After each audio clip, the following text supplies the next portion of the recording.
Assalamualaikum warahmatullahi wabarakatuh. Ikhwah fillah semua, dimanapun berada, semoga selalu dalam limpahan rahmatnya Allah, dalam perlindungan dari Allah, dan selalu berikan keistiqomahan untuk melakukan kebaikan yang tidak lain dan tidak bukan dengan satu tujuan untuk mencari ridhonya Allah. Hari ini sedikit ingin memberikan faedah, karena kita sudah memasuki bulan Sya'ban, dan di dalam bulan Sya'ban ini memang bulan yang mulia, dan di bulan Sya'ban ini ada satu malam yang dimuliakan, bahkan Rasulullah pun beribadah lebih pada malam itu. Di sini ingin memberikan sedikit faedah apa kemuliaan pada malam itu, sampai-sampai Rasulullah sendiri sujud pada waktu itu, pada malam itu sujud sangat lama, sehingga Sayyidah Aisyah itu mengira apakah Rasulullah itu sudah diangkat rohnya, dalam kata lain meninggal dunia, sampai sujudnya seperti itu tak bergerak gitu. Ternyata malam itu adalah malam nisfu Sya'ban. Okay. Kita akan membahas sedikit apa yang terjadi pada malam nisfu Sya'ban itu. Nisfu Sya'ban ini banyak nama. Dalam kitab yang ditulis oleh Sayyid Muhammad bin Alwi Al-Maliki disebutkan nisfu Sya'ban itu ada yang mengatakan Lailatul Mubarakah, malam keberkahan. Malam keberkahan katanya banyak turun malaikat pada malam itu. Ada juga mengatakan Lailatul Qismah, malam pembagian rezeki, pembagian ajal untuk tahun itu. Nama-nama yang akan dicabut nyawanya, ajalnya pada tahun itu Allah berikan kepada malaikat untuk sampai tahun ke depan, pada nisfu Sya'ban, tahun ke depannya. Banyak nama, ada nama Lailatul Syafa'ah, malam syafaat, Lailatul Bara'ah, malam pembebasan, dibebaskan namanya yang dia asalnya ahli neraka bisa menjadi ahli surga, atau sebaliknya. Banyak namanya. Jadi kalau sudah sesuatu itu banyak nama, katanya Said Muhammad bin Al-Maliki, berarti sesuatu itu adalah mempunyai kemuliaan. Kebiasaannya seperti itu. Okey. Berbicara malam nisfu Sya'ban, dari Mu'adz bin Jabal mengatakan dari Nabi sallallahu alaihi wasallam bersabda, qala yattali Allah ila jami'i khalqihi.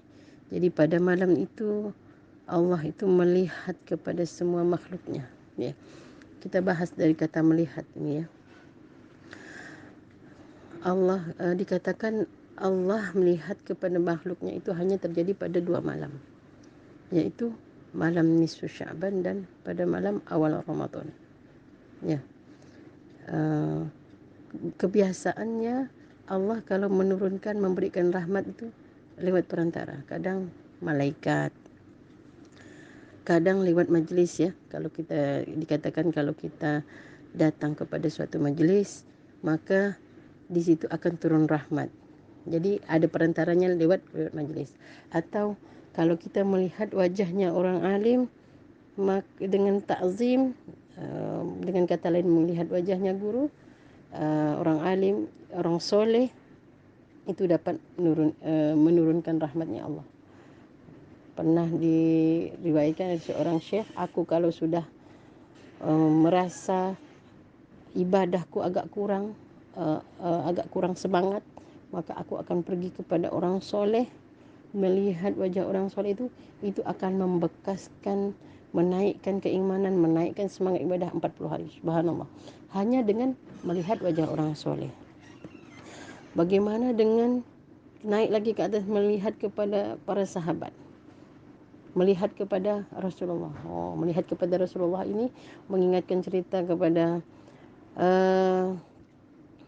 ada seorang kafir Quraisy, itu orang Yahudi, pemuka kafir Quraisy menyuruh seorang ahli syair untuk melihat Rasulullah, tapi buat syair syair yang menyebutkan aib-aibnya Rasulullah. Tapi dibuat syair, maksudnya mereka kalau ada syair itu mereka bisa mengolok-ngolok, mengejek Nabi, mencaci Nabi dengan syair itu. Dipanggil orang itu, dibayar. Subhanallah, orang itu melihat. Ini nanti ada nanti namanya Muhammad. Muhammad ini kata orang kafir Quraisy, kau lihat orang itu, kau tulis syair. Jadi orang ini hebat. Hanya dengan melihat orang dia bisa membuat syair kejelekan-kejelekan orang itu. Nah, begitu dia melihat Rasulullah, itu orang itu orang kafir Quraisy sudah bilang, ini kalau melihatnya dia nanti jam segini dia akan tawaf pada jam segini, kau tunggu di situ. Subhanallah, begitu Rasulullah lewat, orang itu satu kali putaran dia melihat Rasulullah. Dia perhatikan dari ujung kepala sampai ujung kaki. Lihat putaran kedua, putaran ketiga, putaran keempat. Selesai, wah, orang kafir Quraisy sudah senang. Ini pasti kita dapat ini syair yang untuk mengejek Rasulullah. Ternyata syair itu kosong. Yang ada syair keindahan-keindahan Rasulullah. Wallahi katanya, aku tak pernah melihat orang yang sesempurna ini, sebagus ini, seindah ini. Jalannya indah, geraknya indah, ke bagian badan tubuhnya indah, semuanya indah. Jadi mau cari cacat aib tak ada. Semenjak itu, bayangkan, hanya dari memandang Rasulullah, orang yang benci boleh menjadi senang. Nah, cara melihat ini saya hanya ingin memberitahukan, maksudnya kenapa saya ceritakan ini, untuk memberitahukan bagaimana malam ini bukan kita nih melihat. Jadi ini melihat orang soleh, melihat Rasulullah. Nah, pada malam ini Allah yang melihat hambanya. Kalau melihat dengan dilihat itu lain. Melihat, kita yang melihat, tanpa mereka melihat, hanya kita yang melihat. Tapi lebih agung lagi kalau dilihat, Rasulullah yang melihat kita, ya, orang soleh yang melihat kita. Nah, ini pada malam itu Allah langsung melihat kita. Jami'i khalqihi. Seberapa banyak rahmat yang akan kita dapat pada malam itu. Allah itu katanya dikatakan dalam sebuah riwayat turun langsung melihat. Itu jangan mengartikan melihat seperti melihatnya manusia. Itu. Jadi melihat langsung kepada hambanya. Ila jami'i khalqihi lailatan nisfi min Sya'ban. Pada malam nisfi Sya'ban, fayaghfiru li jami'i khalqihi, dan mengampunkan semua dosanya. Dosa semua makhluk diampunkan. Ada riwayat mengatakan ada di syu'uri ghanam bani Kalab, jumlah diampunkan itu sejumlah bulu kambingnya Bani Kalab. Nah, orang Arab itu ada nama yang terkenal, suku terkenal itu orang yang paling kaya dengan ternaknya, suku Bani Kalab. Ini yang mengatakan orang Arab sudah kaya. Tapi kalau ada orang Arab mengatakan orang yang paling kaya, di antara aku ada yang paling kaya lagi, suku Bani Kalab itu kalau punya kambing itu katanya satu lembah itu, di antara dua gunung itu ada satu lembah itu penuh dengan kambingan. Bayangkan, Allah mengampunkan semua makhluknya sebanyak bulu kambing Bani Kalab. Banyak. Subhanallah, banyak. Jadi pada malam itu diampunkan semua sama Allah. Ya. Nah, illal musyrik. Nah, ada pengecualian, tidak semua orang diampunkan sama Allah kecuali orang yang musyrik. Nah, musyrik ini bukan orang kafir. Musyrik ini bisa jadi orang yang melakukan kemusyrikan. Dia beriman tapi melakukan kemusyrikan. Apa itu kemusyrikan? Menyekutukan Allah. Dia menganggap ada selain Allah, misalnya, yang boleh memberi aku rezeki. Oh, kalau aku tak kerja ini, misal ini hanya contoh, misalnya, oh, kalau aku tak ada pergi ke dukun ini, nanti ndak laris nih dagangan aku, gitu. Jadi dia menganggap ada yang lebih berkuasa, lebih mampu selain Allah. Ada yang menyaingi Allah gitu dalam kemampuan memberi atau kekuatan gitu. Oh, ini kalau kita pakai pergi ke dukun ini nih kita itu dah masuk musyrik. Dia iman, dia Islam, dia percaya sama Allah, tapi dia juga percaya dengan kekuatan-kekuatan selain Allah tu ada pun orang-orang lain yang punya kekuatan yang bisa memberikan dia kelebihan. Itu. Yang kedua al-masyahin. Al-masyahin ni orang yang ada di hatinya kebencian atau permusuhan di antara orang mukmin. Hati-hati ya. Jangan pada malam itu hanya karena keegoisan kita, kegengsian kita, kita tidak dapat rahmatnya Allah di hari, kalau bahasa lain di hari hujan lebat tapi badan kita kering. Orang hujan lebat basah kuyup bisa tampung sampai air hujan penuh tempayan kata orang, penuh semua tempat penampungan air, tapi kita, badan kita, baju kita kering hanya karena permusuhan, menyimpan dendam, benci. Na'udzubillah min zalik ya. Jadi sedikit cerita, jadi banyak cerita, jadi sedikit cerita tentang kebencian itu diajarkan oleh sedikit cerita ini diajarkan oleh jadi Habib Umar itu. Ini saya baca di buku catatan dari Lora Ismail. Habib Umar itu mengenang gurunya tak ada lain adalah mertuanya sendiri. Jadi mertuanya ini punya seorang murid di Jeddah. Jadi muridnya ini diperlakukan sangat tidak baik, bertahun-tahun disakiti, dizalimi di sana, tapi dia berusaha sabar. Lama kelamaan dia tak sabar, akhirnya dia betul-betul kesal, memutuskan untuk mendoakan yang buruk untuk orang-orang yang menyakitinya. Oh, bertahun-tahun disakitinya, kalau gitu kan kesabaran aku ni dah habis seperti itu ya. Katanya, bukankah doa orang yang dizalimi mustajab katanya, karena dia sudah bersabar. Nah, dia ingin mau kebaki pada itu, ingin kebaki, bertawassul kepada, akan dibaki banyak makam-makam para sahabat, di antaranya Sayyidah Fatimah di situ. Dia berdoa, bertawasul dengan keberkahan Sayyidah Fatimah gitu, dengan keagungan Sayyidah Fatimah, dengan keagungan sahabat-sahabat yang lain, ingin berdoa, ingin meminta sama Allah, minta dicelakakan orang yang itu katanya, dunia akhirat, dan tak tahan katanya. Subhanallah, begitu mau pergi ke sana, tiba-tiba telepon berbunyi. Tanpa disangka yang nelpon adalah gurunya sendiri, Habib Muhammad Al-Haddar menelpon. Katanya tidak pernah sama sekali gurunya yang nelpon dahulu. Biasanya dia yang nelpon dahulu, ini gurunya. Setelah nanyakan kabar Habib itu, gurunya langsung ngomong, nih dengar baik-baik ya katanya. Guru-guru kita tuh pernah berkata, wali adalah ia yang menarik orang yang menyakitinya tuh untuk masuk surga bersamanya, bukan orang yang menjerumuskannya dalam neraka. Subhanallah. Begitu dengar itu dia istighfar, tidak pernah lagi dia mau mendoakan orang-orang yang tak baik, yang mendoakan tak baik kepada orang yang berlaku jahat padanya ya. Jadi kalau mau dikatakan kekasihnya Allah itu, kalau kamu bisa menarik orang yang menyakitimu, menzalimimu, kau bawa, kau pegang tangannya, kau tarik tangannya untuk kau bawa ke surga, kau adalah wali Allah, kau adalah kekasihnya Allah.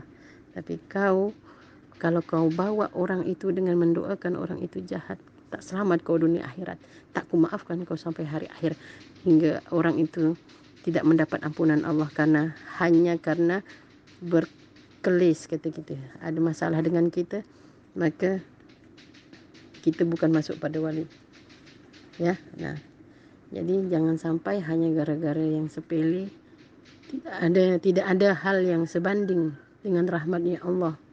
Masa sebanding sih rahmatnya Allah dengan keegoan kita? Tidak ada yang sebanding dengan rahmatnya Allah. Rahmatnya Allah ini kalau turun kepada kita, dia akan mencukupi apa yang kurang sama kita. Misalnya kita sakit akan disembuhkan, kita susah akan dimudahkan, kita sulit akan diberikan jalan keluar. Itulah namanya rahmatnya Allah. Tidak ada sebanding yang dapat membanding dengan rahmatnya Allah itu apapun. Tak ada itu. Tak apa-apa aku tak dapat rahmat Allah. Yang penting dia masuk neraka. Yang penting tak ada gitu. Yang penting aku tak maafkan dia. Yang penting aku tak bersabar dengan. Tak ada. Tak ada yang dapat membanding rahmatnya Allah. Kamu dapat rahmatnya Allah, jadilah salamatus sudur, hati yang lapang, ya. Ya, itulah yang terjadi pada malam nisfu Sya'ban. Nisfu Sya'ban ini juga hari ditetapkannya nasib kita. Dalam Al-Quran disebutkan wa yamhu ma yasha wa yasbit. Ya. Yamhu indahu fi umil kitab. Nanti jadi takutnya salah itu ya. Ya. Yamhullahu ma yasha wa yusbit wa indahu fi umil kitab. Jadi Allah itu dapat menghapus dan menetapkan, dan itu semua ada di umil kitab ya. Makanya kalau dalam nisfu Sya'ban itu kan ada doanya, doa setelah Yasin itu kan. Nah, yang kurang lebih artinya itu ampunkan ya Allah, jika engkau telah in kunta katabtani, jika engkau telah menulis aku tu di umil kitab, aku adalah orang yang celaka atau aku adalah orang yang kau tak terima, maka ubahlah ya Allah, jadikanlah aku orang yang bahagia dunia akhirat gitu ya. Jadi memang malam nisfu Sya'ban ini adalah malam Allah menghapuskan dosa, jadi menghapuskan dosanya orang-orang, dan Allah juga menetapkan malam itu siapa yang Allah tetapkan menjadi ahlus sa'adah, orang yang bahagia, atau ahlus saqawah, orang yang celaka ya. Semoga kita Allah tetapkan menjadi orang-orang yang ahlus sa'adah, orang-orang yang mendapat kebahagiaan ya.